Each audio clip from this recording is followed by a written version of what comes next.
SUperbowl.com. From Sidney Jackson. Sidney Jackson says the refs didn't want to throw Draymond out of the game, so they said the T was on Kerr. All right, so I guess maybe he's responding to somebody that didn't see the game, and I mentioned that kind of a little bit earlier, which was probably one of the stranger things that I've ever seen playing or even watching sports. I guess the better term is to watch sports. So Steve Kerr they're saying Steve Kerr got a technical foul early in the game. It was something that happened on the sideline or whatever. And when Draymond Green gets a technical foul for, I guess, kind of like reacting to a call, after 2 fouls, you get kicked out of the game. Or 2 technical fouls, you get kicked out of the game. Somehow the referees went back and said that the call was actually on Steve Kerr and not Draymond Green. When even their statisticians and all of the record keepers and the people that keep track of this said that the technical foul was on Draymond Green.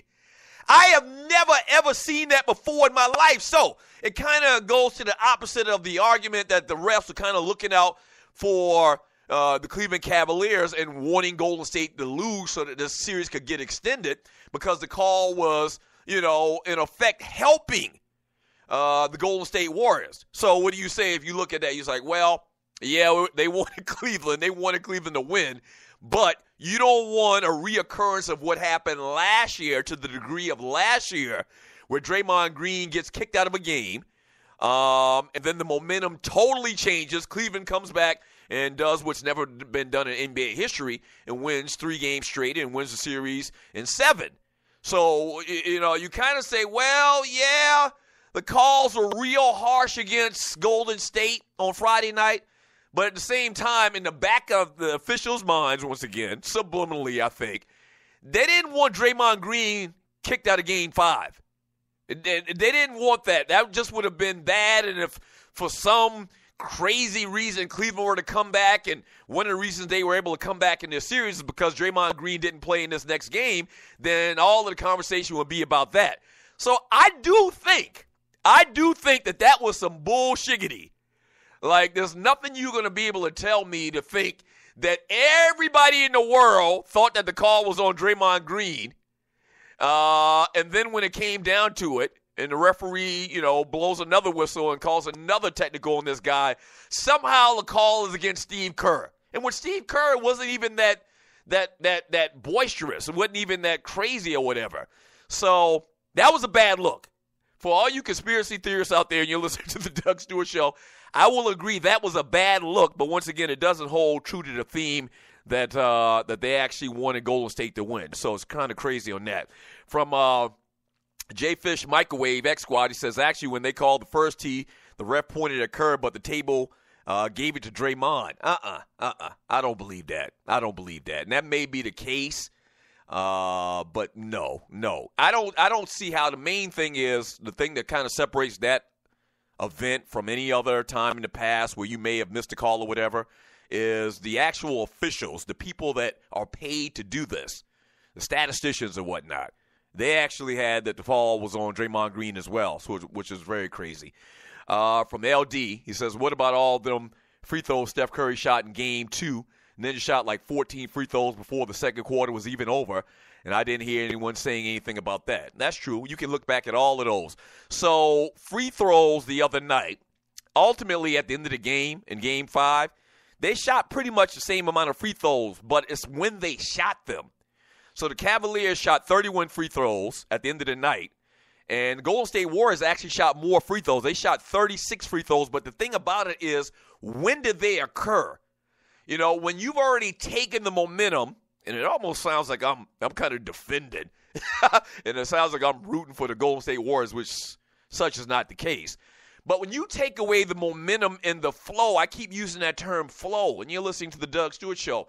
When you take them out of their rhythm and you take the momentum away from them, in the very first quarter, in the very first period of this game, it's hard to recoup that. And if you have this big insurmountable lead, what does it really matter? And the Cleveland Cavaliers were on fire. I mean, absolute fire the other night, shooting the basketball. What'd they shoot? They shot, these cats shot 53% from 3.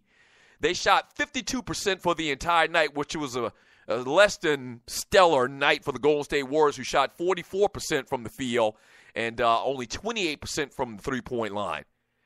53% from three-point land for the Cleveland Cavaliers.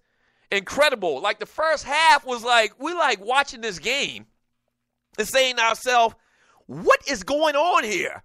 Like, the Cavaliers were on pace to score like 170-something points or whatever after the first period, which obviously that slowed down a lot. But, I mean, still an incredible, eerie shooting night for the Cavaliers. Yeah, but at the end of the night, ultimately, it's strange because of how many free throws that the Cavs shot in that first period, in the first half in general, compared to the end of the game. The Cavaliers actually shot less free throws than the Golden State Warriors, but it all comes down to momentum, man. From Sidney Jackson in Game 1, Steph Curry, not Shaq or Jordan, set the record for the most free throws taken in a quarter in the finals. How does a point guard get 10 free throws in one quarter? Well, I can understand that because they're aggressive and they go to the basket and they get hacked. From Grego, 283 Diamonds, 28-3. He says, oh my gosh, talking about the Atlanta Falcons. He says, Dear Kardashian Curse, you were weak on Friday. It's the start of the new week. Show us your powers. Signed, Anonymous. Did y'all see the pictures of Tristan Thompson that are circulating on the internet of him in these tight, skinny pants, jeans, or whatever, man?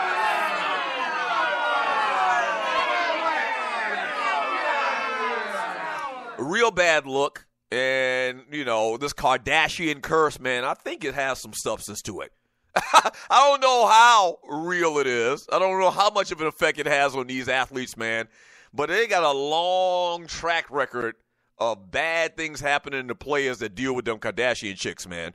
From Sidney Jackson in the chat room on Spreaker.com, was the game fixed when Golden State Warriors was going to be going to the line in record numbers in Game 1 and 2. Folks only holler this rigged-ish when the team they want to win loses. Very good point. Talking about Ninja earlier, and I see Ninja in the chat room here on Spreaker.com. Ninja's a Cleveland Cavalier fan. He's from Ohio or something like that. So, yeah, that's usually the case. When your team doesn't win, then it's fixed. Or when your team or your player that you like, something bad happens to them, so-and-so is cheating. From Slade, I predict Green getting kicked out of the game and Cavs win tonight. Not going to happen. No way, and you're listening to the Doug Stewart Show, no way Draymond Green does anything to get kicked out of any game tonight. He's going to be extra nice. He's not going to be Draymond Green that we're used to seeing over the last couple of years. You know, he's just not. He's not going to put himself in that position. From Corey, says, Sidney, that would further prove the point on how do you have such large swings and who gets to the free throw line. Another strange occurrence. And you're listening to the Doug Stewart Show. It always amazes me how momentum just shifts. And I'm not saying it's because of the referee, but momentum just shifts, in particular in the NBA. Now, I know some of y'all listening to be like, yeah, it's because of the refs, Ninja. Well, I don't know about that, man. I don't know about that. It's just crazy how Golden State could win a game by 30. You're playing the same team in the next game, and then you lose by 30. And then it goes back and forth. We've seen a lot of that in the playoffs with these teams winning home court, and then they'll lose on the road, and they win home court, and every home team wins, and the road teams have been losing. Just real interesting when you think about it. From RC, some of you act like the refs haven't been inconsistent for many years. Remember the Lakers versus Sacramento Game 6 in 2002 and the Miami-Dallas series in 2006. This has been going on for years. I agree with that. And a lot of people look at that Sacramento Lakers series where where they were up, and then some very timely calls for the Lakers had them coming back in that series. That's when Weber played for them. Sacramento was actually a pretty good team, a pretty solid team during those years that Weber was out there, and they thought that they finally got over the hurdle and they were going to get past the Los Angeles Lakers, but such was not the case. So this isn't a new thing as well. I agree with you on that. Montana Jones, everybody always complaining about the NBA. Refs miss calls in every sport, but for some reason, media loves to call out the NBA. I can hear you. Good point. Good point. From Thorny, Kumquat Switch, is Doug going to address the level of pettiness his past have reached with 283 diamonds?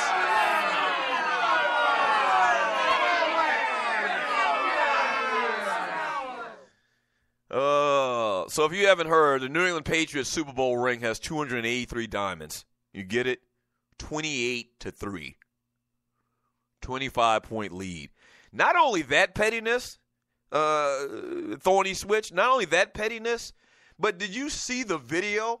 And maybe one of the Stewies posted it on my page. I think it was one of the Stewies actually posted it on my page. Did you see the video of their celebration party? And they had the nerve to contract out the great Gucci Mane?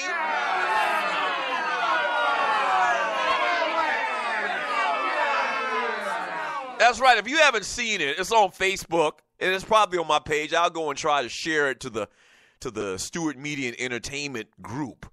But Bob Kraft and the Patriots players are at this party, man, celebrating the Super Bowl win, and they contracted Atlanta's own, by way of Alabama, they contracted the great Gucci Mane, one of the staples of ATL hip-hop.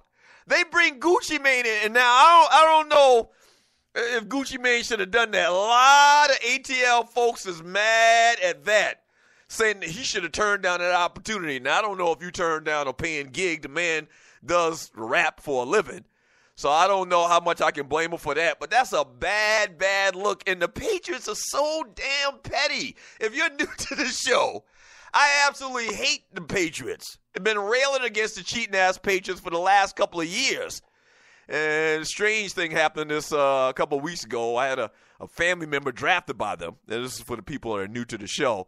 Derek Rivers was their first pick in this year's NFL draft. So that's going to be kind of strange, rooting for him, but at the same time hating on the New England Patriots. But these jokers get 283 diamonds in their ring, 28-3. And then they contract out the great Gucci Mane, one of ATL's rap staples, to perform at one of their celebration parties, man. Crazy, crazy, crazy stuff, man. Absolute crazy, crazy stuff. 404-382-0338. You can also email me at Doug@theDougStewartShow.com. If you're from ATL, how do you feel about Gucci? Are you writing that guy off? Is Gucci Mane dead to you? I'm not going to go that far. But that's a bad look. A lot of these rappers today, they're kind of front runners. Drake, front runner.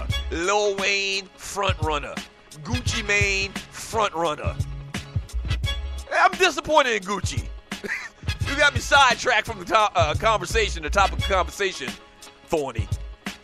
But I'm very disappointed in Gucci. I said this a couple of days ago. I don't like all of this crap rap, these mumble rappers. Y'all know that. Most of y'all do. But I'm a fan of Gucci Mane, or at least I was. That was some BS Gucci. When we get back from the break, let's look at Game 5 tonight. We'll continue to read more of your chat. This is the Doug Stewart Show. Don't go away.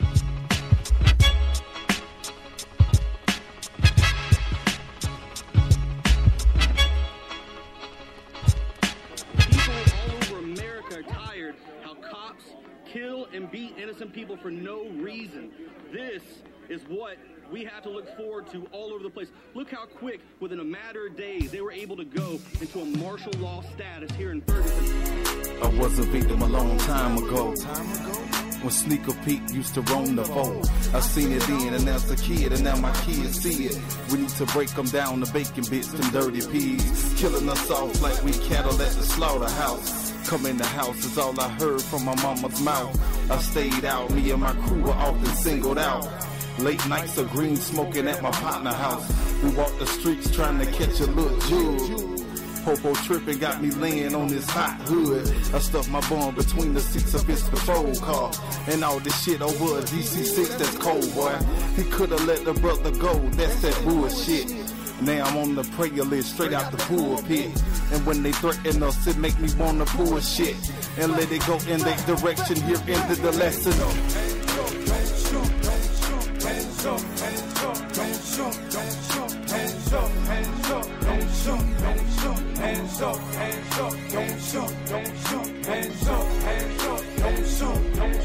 hands up, hands up, don't shoot, don't shoot, hands up, hands up, don't shoot, don't shoot, hands up, don't shoot, don't shoot.